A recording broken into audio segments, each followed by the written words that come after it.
লড়াইটা ছিল বিশ্বজয়ের, কিন্তু স্বপ্নভঙ্গের বেদনায় নীল হয়ে এখন তারা মুখোমুখি সান্ত্বনার পদক জয়ের লড়াইয়ে। হ্যাঁ, ফুটবল বিশ্ব কাঁপানো দুই পরাশক্তি, ফ্রান্স এবং ইংল্যান্ড।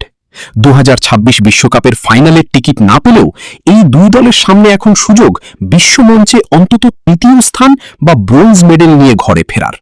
কিন্তু প্রশ্ন হচ্ছে, কে হাসবে শেষ হাসি?